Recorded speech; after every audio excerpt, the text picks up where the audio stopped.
and welcome to the Franchise Life. I am your host, Stacie Shannon. Today, we are highlighting an emerging brand called sugaringLA. And with me today, I have Rachel Stender and Marisa Kochnover with sugaringLA. Welcome, ladies. Hi. Thank you. Thank you. Yeah, what a beautiful lineup I have today. So excited. All right. So, sugaringLA, an emerging brand, 5 corporate locations in California. This is a space that is a huge, just a huge industry. So I pulled some metrics from Statista.com that says the global market value for natural and organic cosmetics and personal care in 2023 is $39 billion. By 2031, this market is anticipated to grow from that $39 billion to $58.6 billion. That is only 8 years away and significant growth. So, ladies, what is sugaringLA? Rachel? sugaringLA, I think Marisa actually says it best. She came up with the best descriptor. It is the Whole Foods of European wax centers. It's the Whole Foods of hair removal as we know it. It's the people that are looking for a clean, better way to remove hair from their body. And it truly is for everybody. It's for sensitive skin. It's for any type of skin.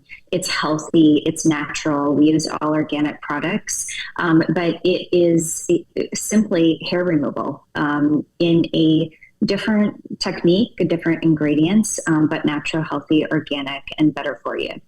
So when you mention natural, healthy, and organic, what does that mean to the end consumer? What is that wax product or sugar product comprised of? Mm-hmm. So it's actually organic sugar, lemon, and water, and that's it. So it's combined into a paste, and we have different levels of paste depending upon what part of the body is being sugared, what the hair type is like. So there are different types of paste involved, but it's simply that: sugar, water, and lemon. So where does the proprietary aspect come in of the brand? That's a great question. So Danielle Correa, our founder, she has used the proprietary recipe for this mixture that she has had for the past. She's been in business since 2011, so that's part of her. Just part of her operations. But another proprietary part of sugaringLA that really has this brand standing out and setting the franchisees up for success as the institutional knowledge that Danielle is bringing to this, and the proprietary technique that she's developed that she likes to refer to as smart sugaring. And essentially what that is it's a particular way in which each service is performed, but to the layman, basically, the whole process is faster, it's less painful, and it's more effective. She can do shorter hair more often, so you don't have that yucky grow out period that a lot of people can't stand. So it sets the studio apart from other hair removal offerings. So I've been a consumer of this type of service before, but more from a waxy, never tried sugaring, which I'm really excited to at some point here.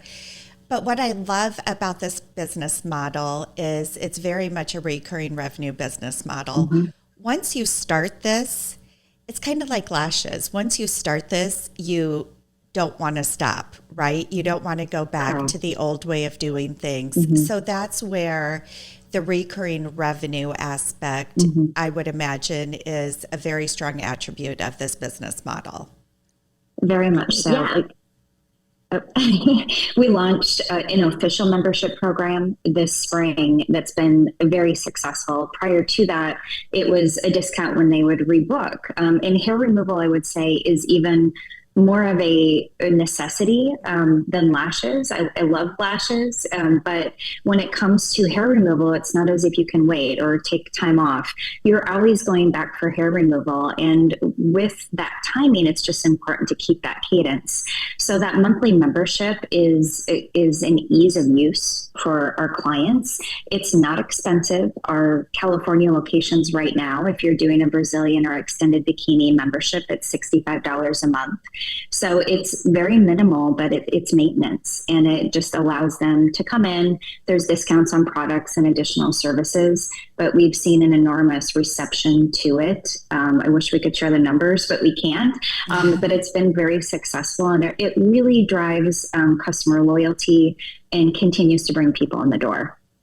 So Rachel, in that $65 a month, is that one visit that a member would come for? And is that the typical length of time that is desired between services per se? It depends on the person. So usually people will come in every 3 to 4 weeks for their next appointment. If they've been coming for years, it might be more like 4 to 5, but 3 to 4 is your average consumer. We have some that do come every 2 weeks. Those are the people that don't like any hair ever really showing, and they're going to get the hair in a different stage of growth when it's starting to break through the skin, which also will start to make your hair more fine and thin and more sparse over time. So there's a lot to it that Marisa and I don't think ever really knew until sugaringLA. But because it's a service that you are going in for, it's not just the hair removal, it's the exfoliation of your dead skin cells. It truly makes your skin feel like baby skin. It softens, it exfoliates, it's healthy for you. So they would even say that even if you don't have hair, but you've been in the sun a lot, sugaring is something that's really good for your skin. So it's not like waxing where it takes off live skin cells and where it can break a lot more hair follicles and cause irritation and redness. So it's a very appealing service for people. Really? And the fact, sorry. Oh, no, that's okay. Go ahead, Marisa. I was just going to add to that because we do have the recurring revenue, the membership model. But in addition to that, we also offer packages, which are ideal for clients that Rachel's referring to, people who are looking, they might not have as much hair regularly that they want to remove, or they're looking for the added benefits of the skin conditioning and exfoliation. So there's package options for them as well. So we really are able to hit the demand from both ends. So I love that on the sugaringLA website, you call the individuals that perform the services sugarists, which is really fun. So what type of experience or accreditation or background do the sugarists need? So they're either cosmetologists or estheticians. We can go either way. But then we, of course, have our own training because they don't actually learn sugaring in beauty school, either the profession. So we provide that. Obviously, we have a whole training program that's baked out so that we can get everybody up to speed and ready to go. Awesome. So let me ask you this.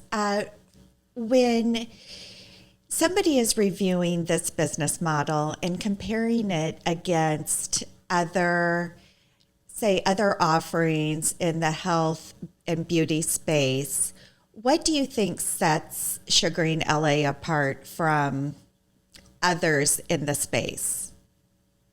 Well, my first thought is that this is not a want to service. This is a need to service. Hair always grows back, and we love the beauty space. I mean, obviously, we have a bunch of beauty brands and we love them, and they do wonderfully. But some of those are more of like that want to aspirational type service, where this is just that service you need to continue to do all of the time.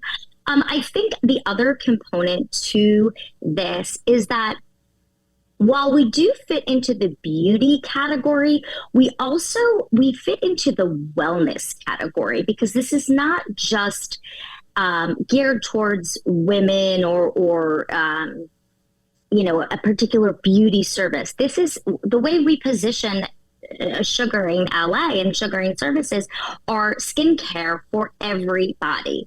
So our marketing and the way in which we present ourselves is really, we're here for people to come feel good in their skin.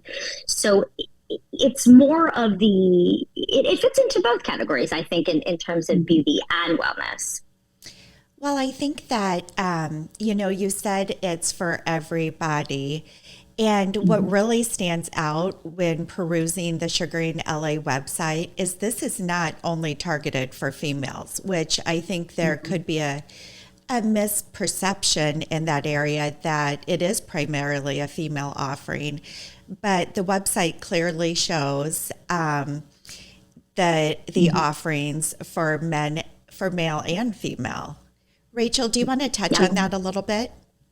Absolutely. And you're right. We do have about 20 to 30% men coming to our studios at this point in California. And that can be more or less depending on the area that you're in. But men are looking for solutions as well. And the only hair that we will not do will be really the bearded face. We'll do up on the neck and then the head, because the head, the way the hair grows is just differently than the rest of the body. But otherwise, we have men use all of the services. So anywhere that a woman would have hair growth, we can also sugar for men. And we have packages for men.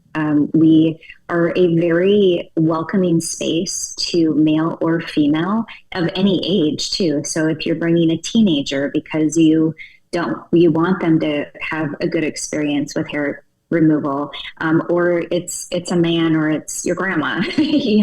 Everyone is comfortable in a sugaringLA. When it comes to sugaringLA, it's not about the location. It's not LA. It's more of that aura. You're thinking of the beach, the waves, the sand, the surf. We want you to feel relaxed and rejuvenated and just that real lightness when you come into the studios. Well, that's a great segue then, Rachel, to talk about the footprint and what a sugaringLA studio would look like. So you've described the experience of what, the goal is for the end customer or your client to experience. But from an investment standpoint, Rachel, can you just touch on certainly this is a brick and mortar investment, and what that looks like from a footprint and build out standpoint. Sure. Yeah. So our footprint is small. Our locations, once candidates are learning about sugaringLA, the ones that are open are 2 to 3 rooms. The problem we've had with that is that we're turning away so many people, and we could easily fill up another room during the busier times, many of the days. So our core footprint with our franchise model is 4 to 6 rooms, but it's still a very small space. You're looking at 1,000 to 1,300 square feet with those 4 to 6 rooms. There's a small lobby welcome area. There's a little back room, bathroom, but other than that, very straightforward rooms. What I also love about the build out, and I always speak to the simplicity, not just of the business model, but your actual location. You have pots of sugar paste, and those pots of sugar paste are just in little warmers. And again, it's body temperature, so it's not hot, but in the rooms. Other than that, you have your bed, and we have some very nice bed covers that are a almost soft vinyl leather feel. So we can clean them off with hospital grade wipes, and you don't have linens to wash. You don't have towels. You don't have any of that. The only towels you have are the ones that we're using with water to wipe any sugar paste off. So it's a very simple setup when it comes to room. Aesthetically, they're beautiful, very airy. Just think beach colors and sea glass. And that's a little bit what it's like. Well, we definitely need one here in West Palm Beach then, because it would fit in perfectly with, it would. with the our... other thing, Yeah, if I can comment, sorry. The other thing that makes it easy for someone that might be a little bit terrified of a build out because they have never done it is that we also have a real estate and construction project management team that's from the time they sign a franchise agreement, they're holding hands through the whole process. So as a franchisee, I can focus on hiring my team and training and marketing and digging into all those things and making sure my community is aware that I'm coming, but I don't need to worry about my build out because we have experts on that side of the fence to be able to take care of that in the best way possible. So that's another piece of simplicity to the model. No, that is a great addition, because that is something especially when I'm talking to new business owners, that have never invested, don't know what business ownership is like. That real estate piece can be a very intimidating part of the investment. So that is fantastic. So let me ask you, Marisa, who is your ideal candidate? What type of investors are you looking for to partner with? That's it's a great question. So we are looking for a range of candidates, right? So because of the modest investment, we are seeing people who are looking for multi-unit opportunities. So it's really we've had quite a range, but it's people who do have an appreciation for the skincare and wellness industry and are interested in being that spokesperson and really the face of the brand within their community. Even if they're hiring a manager and they have somebody else running the business for them, they're looking to be the ambassador. This brand is ultimately going, as Rachel mentioned, this brand, we have big goals. We're pretty confident in what we're going to be able to do. And being that this brand will ultimately become the Whole Foods version of something like the European Wax Center, we want people who are proud to take that ride, right, and wear that brand on their chest. But besides the larger multi-unit owner, this also is a suited opportunity for somebody who's looking just to get in and get started, maybe even on their first franchise, because again, it's a simple, streamlined model with a small footprint, and the investment is more on the modest side for a brick and mortar. So and we have that semi-absentee option, right? So somebody who's looking to have a manager run space, but then we do have that owner operator opportunity too. Someone who really wants to dive in and become a part of their community and bring this service in. Show everybody there's a better way. Awesome. So you've touched on the low investment, which, when talking about brick and mortar, franchise opportunities, sugaringLA is definitely on the lower end. And again, that goes to what you ladies have talked about, is the simplicity of the business model. There's not it's not capital intensive by any means. Simple room build out, a reception area, bathroom, and so forth. So the total investment ranges between $294,000 and about $389,000, just under $389,000. And really, the variable in that is going to be your real estate, because the other costs are going to be pretty consistent regardless of where you open in the United States. But that real estate piece is really the wild card there. Yeah. All right. So one thing, I want to back up just a little bit, because one thing we did not cover is the various revenue streams. And I think that's very important. We talked about the sugaring, which is obviously the the bread and butter of this brand. Breakfast in bed. Yes. But Rachel, do you mind just touching on the other revenue streams of the model? Absolutely. So we do have products. Products, it's not going to be a huge part of the business. Your sugaring services will still be the core of your business. But what I love about the products is that you don't need to carry a line in your studio that's for dry skin and oily skin or acne prone skin. The products work for we always say everybody, and they do work for everybody. So there is about 11 or 12 products at this point that are consistently used and recommended. But the key is that our sugarists are using a prescriptive way of helping our customers realize what their skin needs. What do they need to do in between appointments to make the service that much better, to make their skin better, to allow for better hair growth and deter any ingrowns that might be coming, or any redness or any issues that they have along the way. If their skin is more dry or if it is more oily, there's so many things that can be done. But that sugarist isn't someone that needs to be a salesperson. They're more of an educator, because our sugarists just want to make the whole experience better for our customer base. So the product purchases really come naturally to our customers. They're leaving with the desire and honestly excitement of being able to use the products because they feel amazing, they smell amazing, they're extremely effective. I can't begin to comment on that. I don't think Marisa and I can ever go without a few of the products that we use from there at this point. And that's just a part of their routine in between of when they come into the studio for their sugaring appointment. Awesome. So just to recap, ladies, thank you so much for diving into the sugaringLA concept. To recap, this is a lower investment for a brick and mortar in the health, beauty, and wellness space, I've learned. You have the recurring revenue aspect. It is a minimal employee model.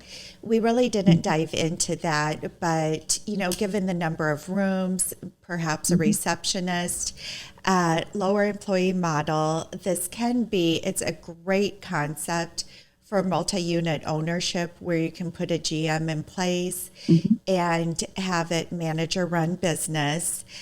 5 corporate locations. So we didn't get to touch on the ROI, but if somebody wants to dive into this model and learn more, the 5 corporate locations who have proven the success of the model over and over, in the franchise disclosure document, there is P&L information for those locations. Which, if you guys, ladies, want to comment on that, I think it's pretty impressive because a lot of emerging brands do not give a look into the financials as extensively as sugaringLA. Very true. Yeah. Go ahead, Marisa. All I was going to say is that I think that's very true. And what I was particularly impressed with is that this really isn't an emerging brand per se. She's been around for a long time. Her first business was opened in 2011.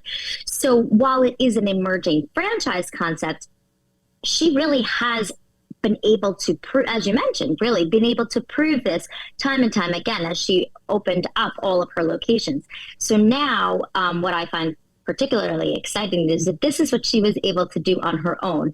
I'm incredibly excited to see what she's going to be able to do with all of the infrastructure and power and support behind her as we take this nationwide with the franchisee partners. But Rachel, go ahead. Well, I'm sorry. Yeah. What were you going to say? That's okay. And I agree with everything because it is true. It's not something that she thought this could be a good idea. Let me try and open one and then a year later franchise it. And she has made it through COVID. 40% of small businesses closed in California through COVID. She's open. None of her locations closed. So when we look at numbers, for instance, one of her locations with 3 rooms, it did about $912,000 in sales out of 3 rooms, and then 296 in net revenue, less kind of your core disclosed expenses. So all of those main bigger expenses. And we look at 2-room studios. There's a location that's 312 square feet with 2 rooms that did over $500,000 in sales. Again, we're looking at a really good return on that. So we know, especially when we're considering the franchise model and fine tuning and maybe not paying California wages, so we know what the potential is in this business. But what I love about the information we're sharing is we don't just have the kind of core P&L information. We can tell someone based on these locations, this is how many Brazilians they needed to do per day to break even, completely break even, all expenses. We can tell them the split of services and the split of services in revenue.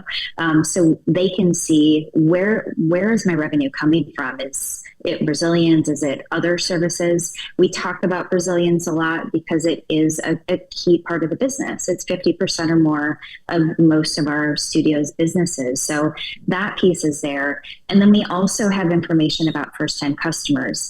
And that's really key when someone wants to think about, okay, if I can convert X% of first-time customers coming into the door to memberships, what does that look like for my bottom line? Because you're building on that each month.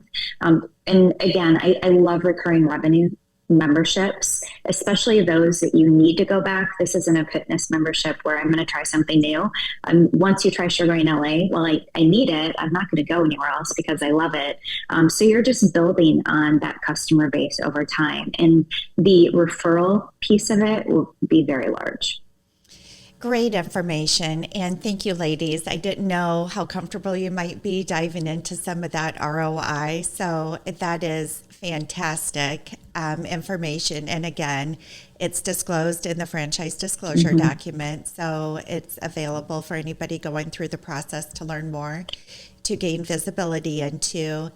And Marisa, you are absolutely right. I say emerging brand. I know in my mind I'm talking franchises, but this is a tried and true business model, that's been in business for quite some time. It's been replicated over and over. So it definitely is in the emerging in the franchise space as an opportunity now available to others. So on that note, thank you ladies so much for joining me today. I am looking forward to helping sugaringLA grow and bringing some qualified, interested candidates your way. For anybody listening, if you are interested in learning more about sugaringLA, please feel free to reach out to me at Stacie@fusionfranchising.com. Thanks and have a great day.